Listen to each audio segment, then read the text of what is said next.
Jumpa kembali bersama saya Muhammad Gunan Abdillah di EGTV yang akan membahas update virus corona atau COVID-19. Hari ini kita akan berdialog khusus dengan seorang anggota DPD yaitu Ibu Novita Anakota, Dapil Maluku. Selamat sore Ibu.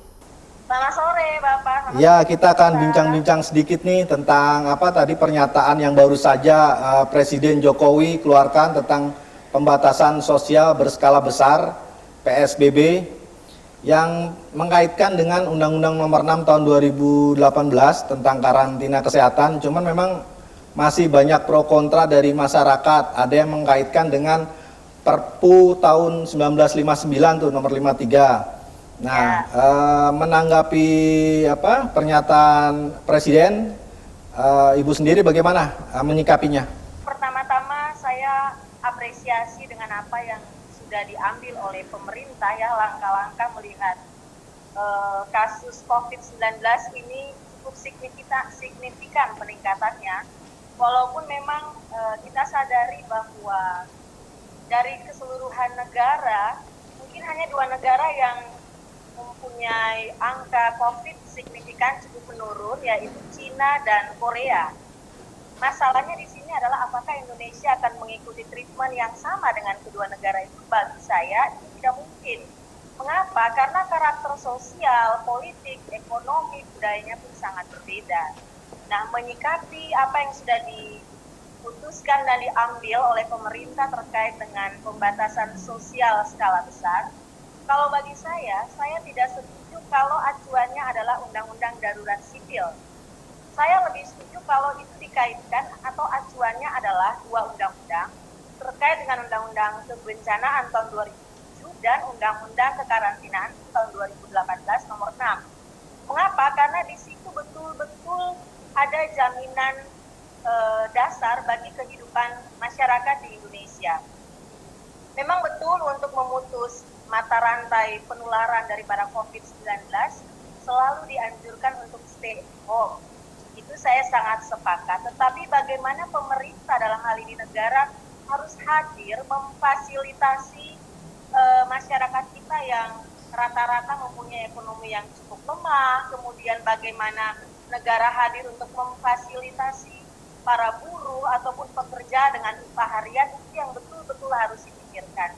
Dan bagi saya yang sangat penting sekarang adalah khusus bagi daerah-daerah atau provinsi yang masih tingkat penularan atau tingkat positif COVID-19 ini masih minim, contohnya kami di Maluku sampai detik ini baru 1, itu sebenarnya harus diambil langkah-langkah preventif yang luar biasa, yang maksimal, supaya angka tersebut tidak meningkat. Dan itu banyak sekali juga provinsi-provinsi atau daerah-daerah yang akhirnya mengambil kebijakan untuk lockdown secara parsial ya. Jadi provinsinya saja, ambil contoh Provinsi Papua. Saya rasa itu langkah yang baik untuk meminimalisir angka COVID-19 yang semakin hari semakin meningkat. Bagi saya begini Bapak, di Jakarta saja yang dibilang ibu kota negara, tenaga medis saja sudah kewalahan dari segala sisi, mulai dari segi sarana prasarana, APD yang terbatas, dan segala penunjang untuk meminimalisir angka COVID yang semakin meningkat. Apalagi kami di daerah yang begitu minim. Jadi menurut saya ini pun agak aneh ya. Bagi saya pemerintah provinsi, pemerintah pusat agak arogan. Mengapa? Dia tidak mendengar apa yang menjadi aspirasi dan harapan dari pemerintah daerah. Karena sudah diputuskan bahwa apabila mau lockdown itu ada di dalam kewenangan atau domain dari pemerintah pusat dan pemerintah daerah. Sehingga banyak provinsi atau daerah yang ingin sekali melakukan lockdown, terbatas untuk provinsinya, tetapi mereka selalu memang mengacu sama apa yang menjadi kebijakan dari pemerintah pusat. Padahal bagi saya itu langkah yang cukup preventif untuk meminimalisir angka COVID-19. Kami Maluku sampai detik ini hanya 1. Dan saya sangat mengapresiasi apa yang sudah diambil, langkah-langkah yang diambil oleh pemerintah Provinsi Maluku, dalam hal ini gubernur yang selalu membuat tagline stay at home jauh lebih baik. Kemudian sekali lagi saya tidak setuju apabila tadi kan Presiden sudah sampaikan bahwa saat ini memang langkah atau kebijakan yang diambil yaitu PSSB, pembatasan sosial skala besar. Tetapi kalau misalnya semakin buruk keadaan, itu berarti akan menuju ke langkah-langkah yang sebenarnya ya darurat sipil. Kalau saya, apa boleh buat kalau memang akhirnya darurat sipil itu diberlakukan. Tetapi tolong diingat, pemerintah dalam hal ini negara tetap harus hadir. Hadir untuk apa? Masyarakat ekonomi lemah, kemudian buruh, upah-upah pekerja-pekerja yang mendapat upah harian. Betul-betul pemerintah harus wajib hadir. Acuan daripada PSSB kemudian ditingkatkan lagi langkahnya menjadi darurat sipil, di situ tidak mengatur tentang bagaimana negara hadir untuk memberikan atau menjamin kebutuhan-kebutuhan dasar daripada masyarakat. Tetapi apabila acuannya itu undang-undang kebencanaan dan undang-undang kekarantinaan kesehatan, di situ sudah dijelaskan negara wajib hadir untuk memenuhi kebutuhan dasar daripada masyarakat. Saya juga mengapresiasi kepada semua tenaga medis yang berada di garda terdepan, dan perlu saya sampaikan bahwa tanggung jawab untuk menurunkan angka positif COVID-19 ini bukan cuma tanggung jawab pemerintah ANSI, tetapi kita masyarakat memiliki tanggung jawab dan memberikan kontribusi yang terbesar apabila apa yang diinginkan, langkah-langkah yang disampaikan oleh pemerintah itu bisa diikuti dengan baik. Sekali lagi, pemerintah pusat dapat mendengar apa yang menjadi aspirasi dan harapan dari pemerintah daerah. Saya rasa pemerintah pusat dan pemerintah daerah ini harus berakselerasi supaya dapat menghasilkan langkah-langkah yang maksimal dalam rangka menurunkan angka COVID-19 ini. Masyarakat ada perlu dan tidak ada perlu, contoh banyak sekali, masih nongkrong-nongkrong, kira-kira seperti itu. Mereka tidak merasa ada ketakutan, atau mereka pun tidak memiliki rasa tanggung jawab bahwa mereka juga harus terlibat memberikan kontribusi yang besar untuk menurunkan angka COVID-19 ini. Ada beberapa fenomena di WhatsApp grup yang sangat menyebar, yang membuat mereka tidak takut, masyarakat itu. Lagi-lagi dengan religi, agama, dan menyerahkan kepada yang di atas. Karena apa? Karena mereka juga mengkaitkan dengan jumlah statistik bahwa yang meninggal itu sedikit dibanding yang hidup. Nah, akhirnya mereka nekat tetap melakukan hal-hal seperti biasa dan tidak takut dengan virus corona. Nah, menanggapi hal tersebut, fenomena tersebut gimana, Bu? Pertama, mungkin sebagai orang beriman, kita pasti semua memiliki iman, percaya kepada Tuhan yang kita sembah, tapi kita kan bukan hewan, kita dikasih akal budi, pikiran, dan sudah pasti kita dikasih iman.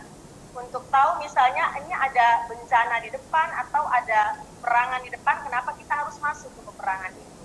Kira-kira seperti itu. Ini semua kementerian tidak bisa bekerja sendiri, tidak bisa ada lagi ego sektoral. Misalnya dalam hal ini Kemenkes harus bersinergi dengan Kemenkominfo ataupun mungkin dengan satuan gugus untuk sebanyak mungkin menyebarkan berita-berita yang memang bisa meminimalisir atau menyelesaikan berita-berita hoax yang sering sekali menyebar lewat medsos seperti itu, berhubungan dengan jangan kita keluar rumah. Mungkin selain kita yang memiliki pendapatan bulanan tetap, tetapi memang akan menjadi suatu hal yang memang tidak bisa kita nafikan bahwa yang namanya pekerja dengan upah harian seperti Gojek online, bagaimanapun mereka akan tetap melakukan pekerjaan dan profesi mereka. Itu karena bagi saya mungkin mereka sudah mendengar apa yang disampaikan oleh pemerintah bahwa nanti akan ada bantuan, tapi mereka pun kan masih bingung prosedurnya seperti apa, caranya seperti apa, dan mungkin sosialisasi terhadap profesi-profesi dengan upah harian ini perlu disosialisasikan kembali bagaimana pemerintah atau negara hadir di situ untuk menjamin keberlangsungan kehidupan mereka selama masa COVID ini ada di Indonesia. Untuk itu mungkin Ibu ada himbauan kepada kolega-kolega Ibu atau kepada pejabat-pejabat, karena di beberapa negara dunia para presiden, menteri berani menyumbangkan gajinya mereka untuk ke rakyat kecil. Nah, menanggapi hal tersebut, apakah anggota DPD setuju dengan hal tersebut, Bu? Kalau mengenai hal itu, kami anggota DPD setiap provinsi sebenarnya kami sudah melakukan hal-hal seperti itu, mungkin tanpa menggaungkan atau mempubliskan bahwa kami memotong gaji sekian-sekian, seperti mungkin yang dilakukan oleh beberapa legislator kita, tetapi kami pada saat pasca memulai penetapan dari pemerintah tanggal 2 Maret kemarin, banyak yang sudah kami buat di daerah pemilihan kami masing-masing. Mulai dari ada pembagian sembako, masker, hand sanitizer, macam-macam yang sudah kami lakukan. Karena memang itulah yang bisa kami buat sebagai bagian dari negara tercinta ini, bahwa pemerintah tidak bekerja sendiri, tetapi kita bersama-sama bersinergi karena mempunyai tanggung jawab yang sama untuk dapat meminimalisir COVID-19 ini. Terima kasih atas wawancaranya.